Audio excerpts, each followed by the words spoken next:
사람. 우리는 지난 본문에 세례 요한이 보낸 제자들을 우리 주님께서 보내시고 난 후에 세례 요한에 대해서 말씀하시기를, 세례 요한은 말라기 3장 1절에 있는 말씀처럼 내가 내 세자 내 앞에 보내노니 그가 내 길을 내 앞에서 준비하리라 한 그 주인공이다 라고 하면서 당신의 길을 당신을 위해서 준비한 사람이 바로 이 세례 요한이라고 하시면서, 세례 요한으로 인하여서 세례 요한의 신앙의 갈등으로 인하여서 실족될 이들 앞에 누가복음 7장 28절에 세례 요한은 너희들이 생각한 선지자가 맞고 그는 여자가 낳은 자 중에 요한보다 큰 자가 없다 라고 하셨습니다. 그리고 난 다음에 그 말씀이 끝마치자 두 가지의 반응이 일어났다는 사실을 우리는 발견합니다.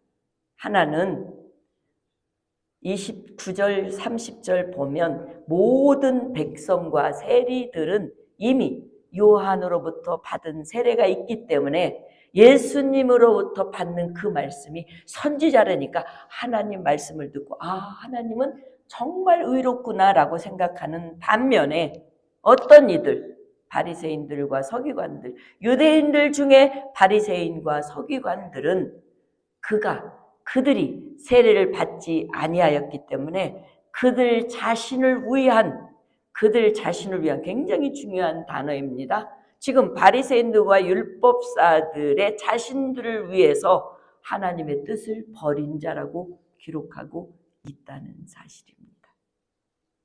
주님은 바리새인들과 율법사들, 자기 자신을 하나님의 뜻에 버린 자들이라고 말씀을 하시는 장면을 보고, 자신들을 위해서 세례 요한을 배척한 하나님의 뜻을 저버리는 이러한 사람들을 2세대 사람이라고 오늘 본문 31절은 시작하고 있습니다.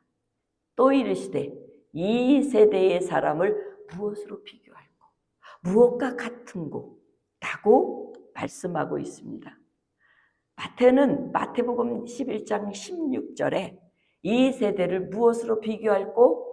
비유컨대 아이들이 장터에 앉아 제 동물을 불러라고 말하고 있습니다. 즉 다시 말하면 이 세대를 무엇으로 비교한다? 즉 이 세대 사람은 바로 누구예요? 예수님 당시의 사람들이라는 의미예요. 그러니까 지금 유대인들 뿐만 아니라 바리새인들과 서기관들을 지칭해서 하는 말이에요. 왜냐하면 오늘 이 본문에 보면 32절에 넘어가면 비유하건대 누구라고요? 이 사람들은 아이들. 즉 이 세대는 누구냐고 물으면 아이들이라는 거예요. 여러분, 우리가 헬라어의 원문에 보면 이건 너무나도 명료하게 나와 있는데 우리 언어상 조금 좀 어렵게 번역이 돼 있어서 여러분이 여러 번 읽어야 이 뜻을 알게 돼요. 그래서 여기서 이 세대 사람은 예수님 당시 사람들인데 예수님과 그 당시 now, today 그들과 함께한 자들을 의미하거든요. 그래서 영어 성경을 보면은 그들을 this generation이라고 그래요. 그러니까 예수님과 함께 있던 당시의 사람들로 번역되어 있어요. 그래서 예수님 당시 사람들은 그럼 도대체 어떠한 사람이냐? 직역해 보니까 앞에 마태복음 11장 16절에 바로 나와요.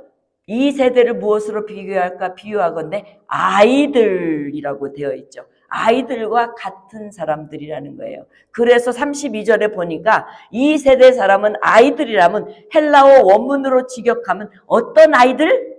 바로 시장에 앉아있는 아이들. 그리고 시장에 앉아서 다른 동물들을 부르는 아이들. 이 아이들이 피리를 부르는데 춤을 추지 않아. 곡을 하는데 함께 곡을 쳐주지 않아. 그러니까 즉 다시 말하면 함께 노는데 자기 동무들이 같이 자기들하고 장단을 맞춰서 춤을 춰야 되고 자기들과 장단을 맞춰서 곡을 해줘야 되는데 안 하는 거야, 이 아이들.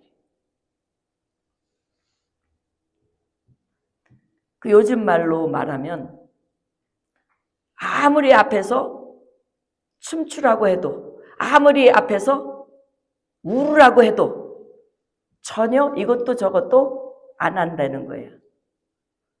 그래서 막 우리가 어떤 그 일을 해야 되는데, 열심히 해야 될 때는 해야 되는데, 꼭 해야 될 때는 안 하고, 하지 말라고 할 때는 또 하는 이런 것 같은 사람. 응? 그런 것처럼 이 아이들이 다른 아이들한테, 이렇게 안 하는 이 아이들한테 강요를 하는 거예요. 왜 안 하니? 너희들은 왜 안 해? 너 왜 춤을 잘 안 춰? 왜 너희들 울지 않아?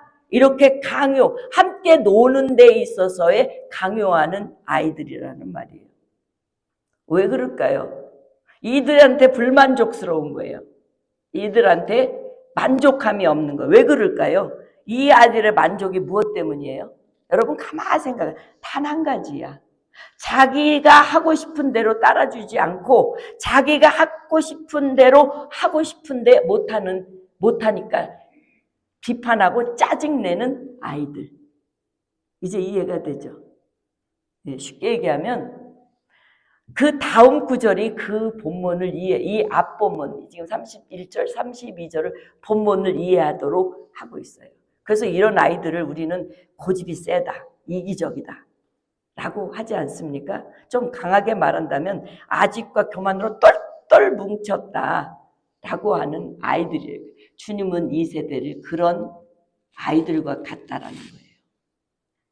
그래서 34절에 이 아이들이 도대체 무엇을 했길래 이 아이들이라고 주님이 말씀하시는가 보면은, 세례 요한한테는 세례 요한과 예수님을 보고 세례 요한한테는 떡도 먹지 않고 포도주도 마시지 않았더니 귀신 들렸대. 예. 복음을 전하는데 떡도 안 먹고 열심히 포도주도 안 마셨더니 귀신 들렸대. 또 예수님은 또 먹고 마시고 그랬더니 또 먹고 마시는 걸 탐하고 또 포도주를 먹으니까 또 포도주를 너무 또 즐기는 술꾼이라고도 얘기를 한다는 거예요. 그러니까 이 사람들은 누구예요? 바로. 그리고 예수님은 세리와 죄인들하고 친구를 막 하고 그랬잖아요. 그랬더니 이 사람들은 예수님이 자기들하고 친구하면 더 좋을 텐데 자기들하고 안 하고 세리와 죄인들하고 친구하니까 그게 비난의 대상이 되는 거예요. 이 아이들. 다시 말하면 세례 요한을 보면서 왜 저렇게 믿지? 좀 얌전하게 좀 믿지. 오늘 우리들의 시대에 세례 요한이 여기 있다면 좀 적당히 믿지. 좀 얌전히 믿지. 그래도 믿을 사람 믿고 안 믿을 사람 아닐 텐데 뭘 굳이 그렇게 애써서 그냥 나가가지고 그냥 먹는 거는 그냥 제대로 먹지도 못하고 석청이나 메뚜기나 잡아먹고 옷이라고 옷이는 정말 두더지 같은 그 옷을 입고 다니고 도대체 왜 저렇게 예수를 믿지? 라고 하는 것과 같다는 거죠. 그러면서 아유 그 꼬라지 좀 보라고. 그리고 그가 전하는 세례 요한이 전하고자 하는 본질은 알한 것이 없는 거예요. 지금 세례 요한은 무엇을 전하기 위해서 그 자리에 서 있었죠? 광야에? 예수 그리스도의 길을 열어주기 위한. 그의 임무는 오직 그 임무밖에는 없어요. 그분을 확실하게 믿고 그분한테 그분의 길을 열어줘야 할 사명을 받은 자면 그 사명 그대로만 감당하면 돼요. 똑같아요, 우리도. 목사인 나는 목사의 사명을 제대로 감당하면 되는 거예요. 여러분 장로님은 장로님 사명을 제대로 감당하면 되는 거예요. 집사님들은 집사님 사명 제대로 감당하면 되는 거예요. 남 탓할 필요 없고 남을 비판할 필요도 없다는 거예요, 이 말은요.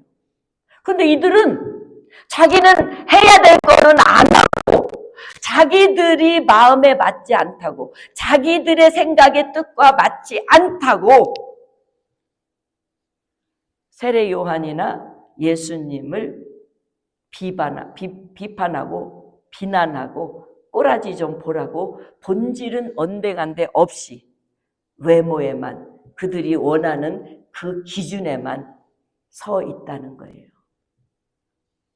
이런 이들은 솔직히 얘기하면 천국의 복음에 관심이 없어요. 바리새인들과 서기관들이 여러분 사복음서에 천국에 관심이 있어요? 예?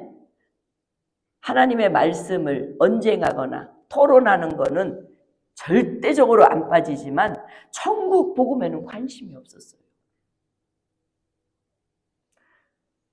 단지 그들은 하나님으로부터 하나님을 믿는다는 그 위치 때문에 누리고 얻는 것에 감사는 할 수 있을지언정 자기 눈앞에 자기를 영원히 구원할 이 영원히 구원할 메시아를 소개해주는 세례 요한에는 관심이 없는 거예요.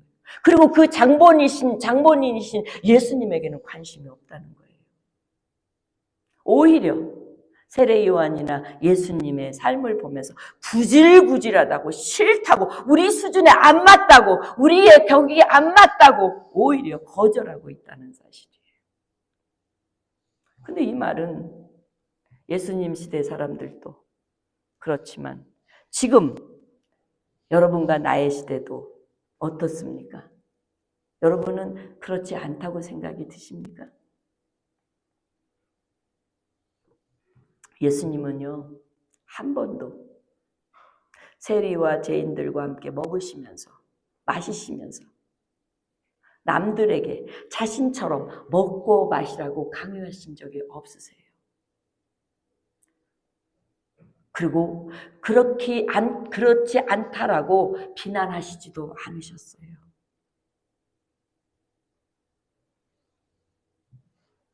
그래서 예수님은 세례 요한과 예수님을 거절한 그 세대의 특징을 비유하기를 장터에 고집세고 이기적인 아이와 똑같은 비난으로 예수님으로부터 받게 될 거라고 말씀하셨던 겁니다.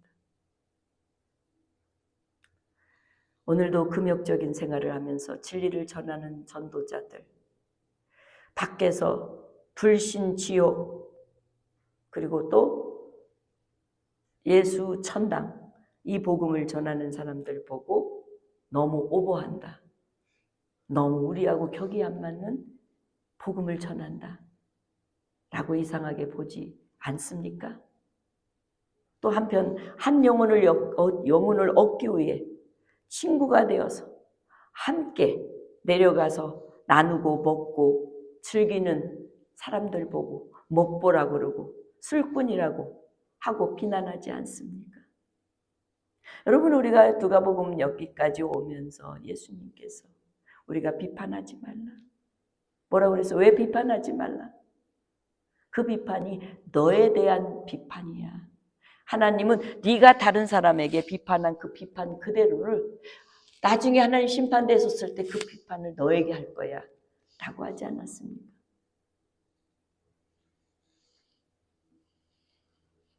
그래서 요즘 우리 목사님들 사이에도 목회는 먹회라고 그래요.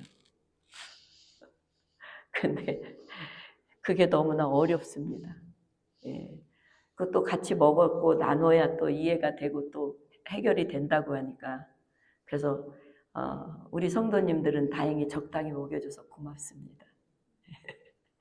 아무튼 예수님 당시 세대 사람들은 왜 그랬을까? 왜 그랬을까? 예수님은요, 이들을 자신들의 아비요 공중권세를 잡은 자 사단이 그들 가운데 만들어낸 풍조대로 자기 육체가 원하는 대로 여전히 살고 싶어 하는 불순종의 자식이라고 담대하게 말씀하고 있습니다. 불순종의 자식이요, 오히려 본질상의 진노의 자녀라고 사도 바울은 에베소서 2장 1절에서 3절 말씀에 이렇게 말씀하고 있어요. 허물과 죄로 죽었던 우리를 살려 예수님께서 놓았더니 그때에 너희는 그 가운데 행하여 이 세상 풍조를 따르고 공중의 권세 잡는 자를 따랐으니 곧 지금의 불순종의 아들들 가운데 역사하는 영이라. 악한 영들에 의해 하나님의 뜻을 가리고 하나님께서 하시는 일들을 허접하게 여기고 내 생각, 내 판단으로 하나님의 뜻을 재단하는 이러한 자들을 지금 불순종의 아들 가운데 역사하는 영이라고. 전에는 우리도 다 그 가운데 육체의 욕심에 따라서 지내며 육체와 마음에 원하는 것을 하여 다른 이들과 같이 본질상 진노의 자녀이었다. 그들은 본질상 진노의 자녀로 머물 때에 주님을, 세례 요한을 아이들과 같이 비난하고 정죄하는 모습이라는 거예요. 여러분도 여러분 마음에 아직도 바리새인들과 서기관 같은 생각이 머물러 있다면 본질상, 여기서 본질상이라고 하는 의미는 타고난 상태. 그래서 여러분과 내가 타고난 상태는 죄된 상태인 줄 믿습니다. 우리 어린아이들이 뭘 안다고 응애하고 태어났는데 왜 죄인이라고 막 꼬치꼬치 따지시는 분이 계세요. 그런데 본질상 우리는 타고난 상태는 죄인이라는 사실을 누가 말해줬냐? 하나님이 우리를 만드신 창조주께서 창세기에서 내보내시면서 말씀하셨기 때문에 우리는 죄인인 것이라는 사실을 알지만 그 사실을 알지 못하고 받아들이지 못하는 사람들은 여전히 본질상의 타고난 상태라는 사실입니다. 그래서 이들은 광야에서 외치는 소리, 세례 요한도 거절했고 요한에 증거하여 가리킨 메시아, 온 세상에 구주로 오신 예수님도 거절했다는 것입니다. 지금도 역시 본질상 타고난 상태에 있는 사람들은 여러분이 아무리 예수님께서 만났다고 기적 같은 일을 얘기해도 꿈과 같은 이야기를 해도 그들은 구름 잡는 꿈과 같은 이야기로 들려 그들은 받아들이지 않을 거라는 것입니다.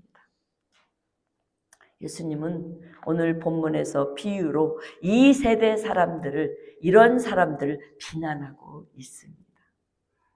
요즘도 교회 안에서 이런 자들이 있을까요? 없을까요? 예, 참으로도 놀랍게도 성경은 여러분과 나를 친절하게 답해 주지 않는다는 사실이에요. 우리는 성경이 다 좋은 말로만 써졌다고 생각하죠. 그런데 성경을 면밀하게 읽고 묵상하고 새기면 친절한 책은 아니에요. 듣는 사람들에게 이렇게 저렇게 비유 맞히는 책도 아니에요. 잘 들으면 무엇을 주겠다는 식의 거래하는 책도 아니에요. 사람들을 만족시키려고 이런저런 입에 발린 말도 하지 않았어요. 또 성경은 여러분을 이해시키려고 말하지도 않아요. 여러분이 이해하든 말든 그냥 써내려 가셨어요. 또 설득하려고도 하지 않아요. 왜? 주님은 설득당할 사람은 당하고 설득당하지 못할 사람은 아무리 와서 설득한다 할지라도 설득해지지 않는다는 걸 알고 있거든요. 노력하지도 않습니다. 이유는 진리는 아주 단순 명료한 선포이기 때문입니다. 예수님께서 나는 길이요 진리요 생명이다 라고 선포했지. 얘들아, 내가 길인데 길을 이렇게 와라. 내가 이 길을 오면 내가 너 지금 애절하게 구하는 그거 줄게. 이러고 네고시에이션을 하십니까? 아니에요. 길이니까 따라올 사람 따라오라는 거예요. 생명이니까 생명을 얻고자 하는 사람 그냥 따라오라는 거예요. 진리시니까 그 진리 그대로 받고 믿으라는 거예요. 근데 요즘은 너무나도 부수적인 것들이 수사가 붙어 있다는 거예요. 사도 세례 요한과 예수님이 뭐라고 증거하셨습니까? 회개하라. 천국이 가까웠다. 그러면 여기서 포인트는 뭐예요? 예수님과 세례 요한이 뭘 요구하는 거예요? 천국을 소망하고 천국을 기다리는 너희들에게 뭐만 남아 있어요? 회개하면 돼요. 여러분 오늘 또 여러분 설교를 들으면서 우리 양 목사님 설교가 이렇다 저렇다 말하지만 정작 여러분이 내가 설교하는 요점인 진리가 무엇인지를 여러분이 귀담아 들으셔야 되는 줄 믿습니다. 이러쿵저러쿵 하는 생각보다도 양 목사를 통해서 하나님께서 오늘 나에게 주실 진리가 무엇인가? 오늘 내가 받아서 그 진리대로 내 몸과 마음을 옮겨야 되는 그 진리가 무엇인가? 이거를 찾아내는 게 설교를 듣는 여러분과 내가 해야 될 놀라운 비밀이라는 거예요.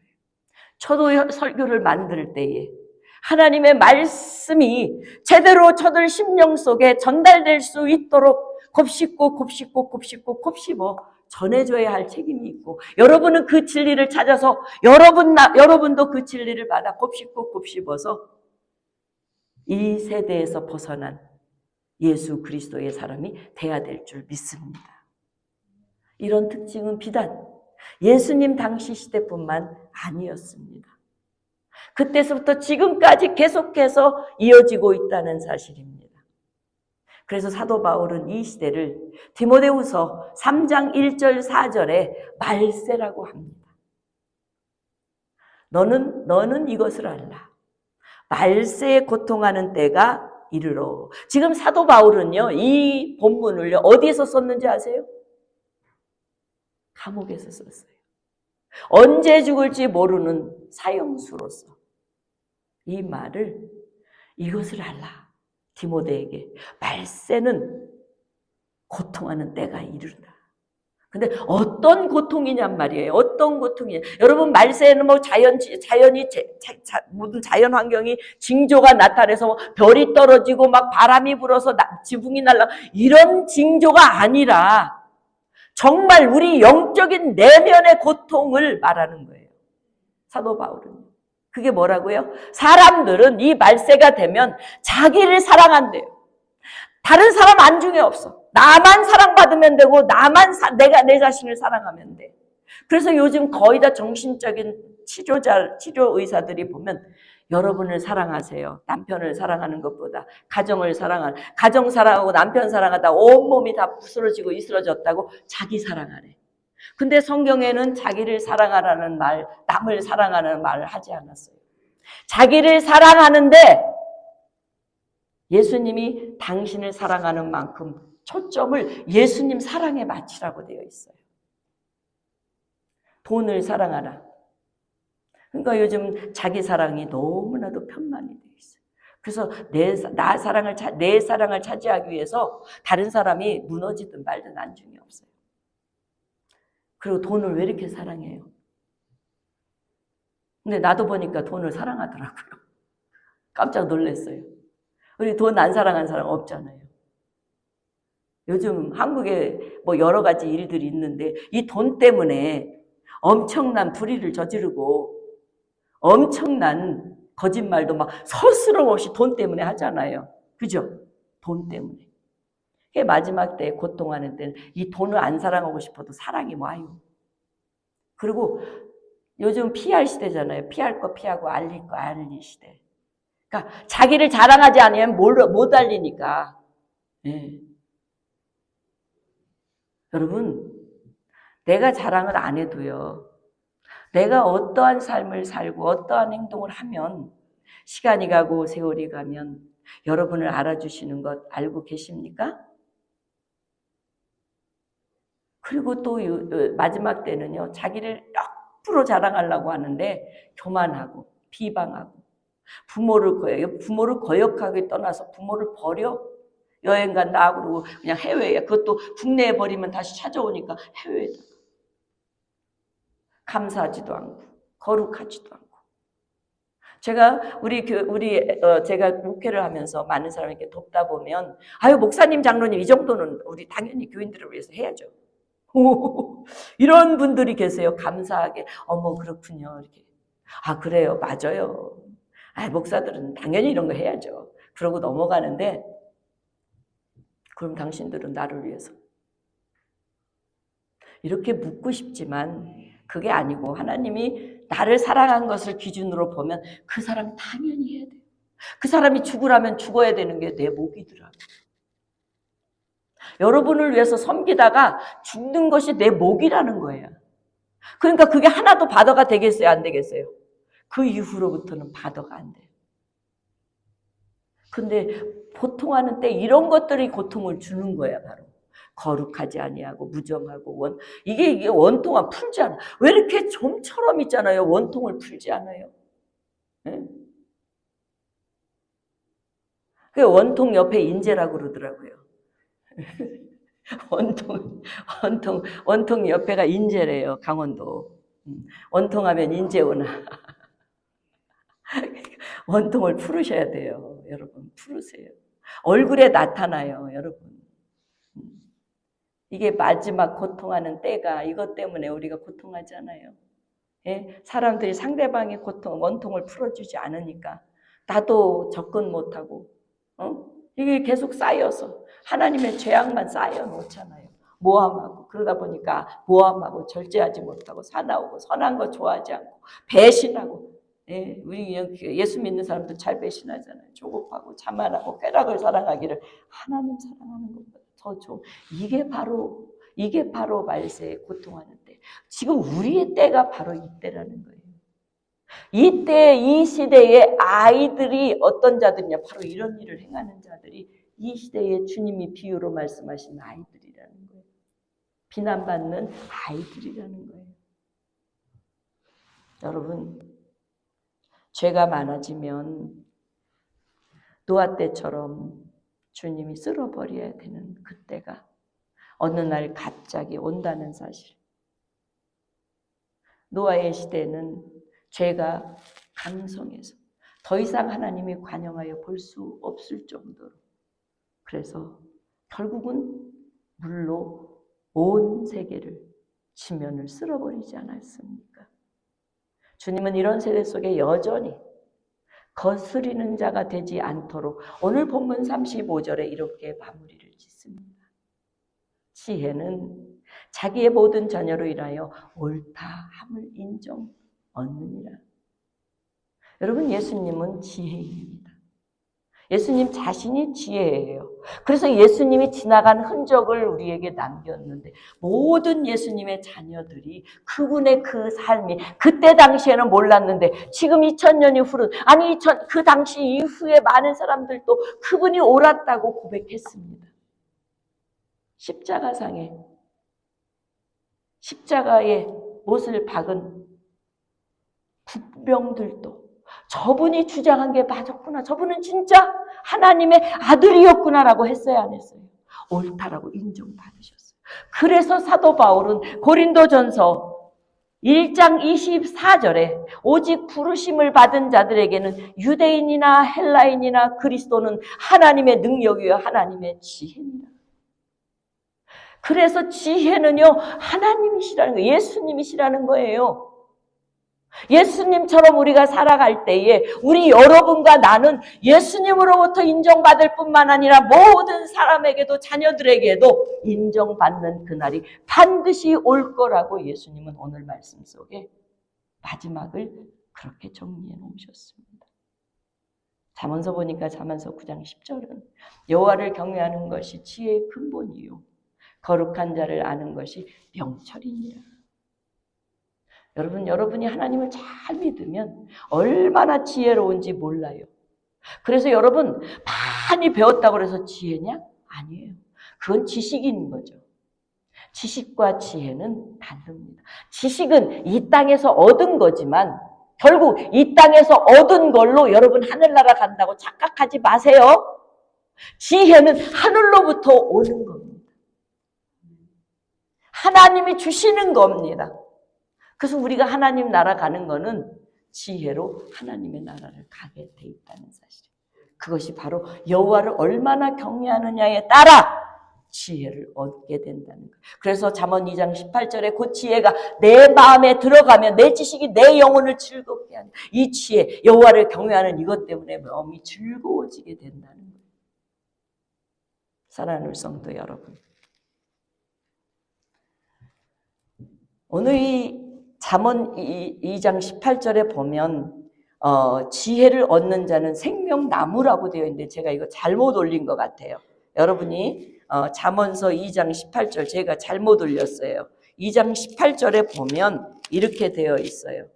그의 집은 잠언서요. 예, 그의 집은 지혜는 20절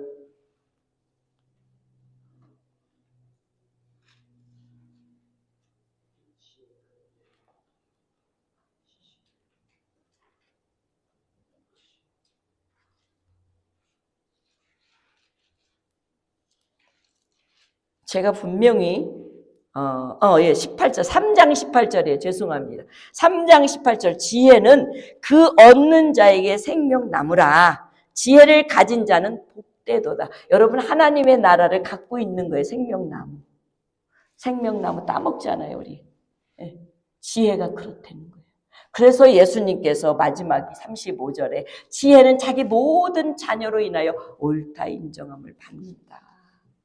사랑하는 우리 성도 여러분, 이 지혜를 가지고 살면 아무리 영적으로 암흑길에도 여러분과 나는 생명나무 속에 얻는 그 열매로 거룩하게 살게 될 줄 믿습니다. 그 삶은 그런데요, 예수님 시대나 지금 시대나 소수라는 사실입니다. 여러분, 사무엘 시대는 영적으로 암흑기였습니다. 그 모든 엘리 제사장까지 하나님의 소리를 들을 수 없는 그 시대에 사무엘은 어떻습니까? 그 시대 속에서 하나님의 소리를 들었습니다. 그래서 그는 어떤 자였기 때문에 하나님의 소리를 들었느냐? 여호와의 말씀이 사무엘을 부를 때 사무엘이 이렇게 말씀해요. 말씀하옵소서, 내가 주님의 말씀을 듣겠나이다. 주의 종이 듣겠나이다. 여러분, 지금 주님의 말씀이 여러분에게 임할 때에 외면하지 마시고, 네 주님, 내가 주님의 말씀을 듣고 순종하겠나이다. 이런 자들이 영적의 암흑기라고 할지라도 여러분과 나를 건지심을 받는 놀라운 축복이 있게 될 줄 믿습니다. 또 하나는 요한복음 6장에 보면 예수님께서 당신이 하늘나라에서 내려온 떡이고 당신의 살이 여러분의 생명을 살리는 살이라고 말하니까 사람들이 웅성웅성하면서 어머, 예수님이 우리 식인종인가? 우리를 나눠서 주겠다고? 난리가 났어요. 그래서 제자들에게 그러면서 하나 둘씩 예수님의 주변을 떠나기 시작하는 거예요. 그랬을 때 예수님께서 뭐라고 그러십니까? 너희도 가려느냐? 그때에 요한복음 6장 68절 시몬 베드로가 대답하여 이르되 주여, 영생의 말씀이 주께 있사오니 우리가 누구에게로 가오리까? 영생의 말씀이 주께 있사오니 그니 때가 그때나 지금이나 어느 때든 주의 말씀대로 말씀하여 주시옵소서. 주님 종이 듣겠습니다. 주의 영생의 말씀이 주께 있는데 어디로 나보고 가라고 하십니까? 이런 자들은 이 시대가 암흑기일지라도, 이 시대가 말세지말에 고통하는 때에도 하나님이 여러분과 나의 믿음을 건져주실 줄 믿습니다. 주님의 말씀은 진리라고. 그래서 여러분, 어느 때든지 주님의 말씀이 진리라고 옳다고 받아들이고 겸손하게 자신을 가지고 있는 생각과 기대와 취향과 기호와 모든 것들, 중요하지 않다는 것들을 여러분 기억하고 요게 모토가 됐으면 좋겠습니다. 나는 틀렸고 주님은 언제나 맞습니다. 우리 한번 따라합시다. 나는 틀렸고 주님은 언제나 맞습니다. 이 고백으로 이 시대를 이겨나가는 여러분과 내가 됩시다. 지금도 여전히 주님과 함께 당시 시대에 사는 것처럼 우리 마음은 여전히 그렇습니다. 사도 바울이 말한 말세에 살아가는 패역한 세대가 지금이라면 우리는 그럼 어떻게 살아가야 될까? 이 세대를. 아이들과 같지 않으려면 어떻게 살아가야 할까? 디모데 후서 3장 5절의 사도 바울은 경건의 모양은 있으나 경건의 능력은 부인하는 이때에 이런 자들로부터 돌아서라 라고 말하고 있습니다.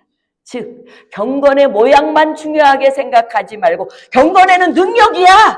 능력을 갖추라는 것입니다.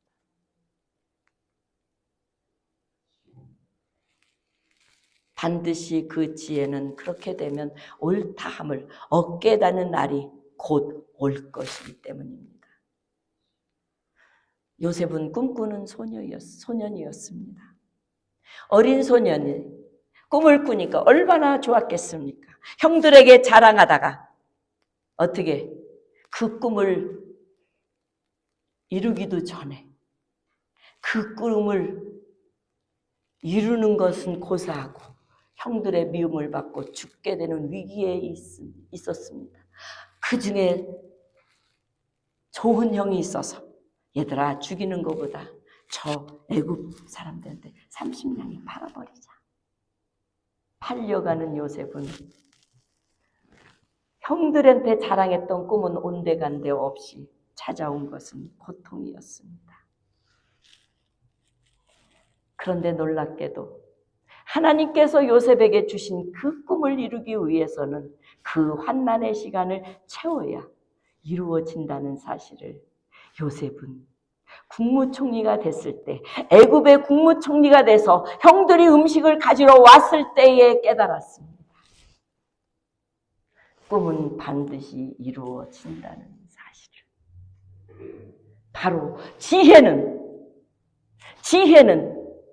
내가 비록 험난한 길에 걸음을 걷는다 할지라도 바른 길에 서 있는 그 지혜는, 하나님과 함께 이루는 그 지혜는 반드시 인정받는 그날이 올 거라는 사실, 왔다는 사실을 요셉은 그 꿈을 이루고 나서야 깨닫게 되었습니다. 여러분, 저는 그래서 오늘 찬송가 3절에 이런 구절이 있습니다. 세상 풍조는 나날이 변화해도 나는 내 믿음 지키리니 인생 살다가 죽음이 꿈 같으나 오직 내 꿈을 참되리라.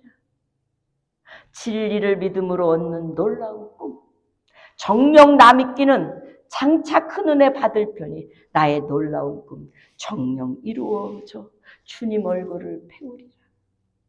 사랑하는 우리 성도 여러분, 오늘 이 세대는 말세에 고통하는 때입니다. 그래서 사도 바울은 로마서 12장 1절 2절에 우리에게 말씀하고 있습니다. 이 세대를 본받지 말아라. 그리고 오늘 또 말씀의 진리를 가지고 마음을 새롭게 해서 변화를 받아 반드시 하나님의 선한 뜻, 여러분이 생각하는 선한 뜻이 아니라 하나님이 생각하는 고통을 수반한, 인내를 수반한, 버려야 될 것들을 수반한 하나님의 선하고 기뻐하신 그 뜻을 온전히 이루도록 분별하라는 것입니다. 사랑하는 성도 여러분, 주님 얼굴 배울 때까지 여러분과 내게 주신 이 구원의 꿈을 이루어 가시기를 주의 이름으로 축원드립니다. 찬양하겠습니다.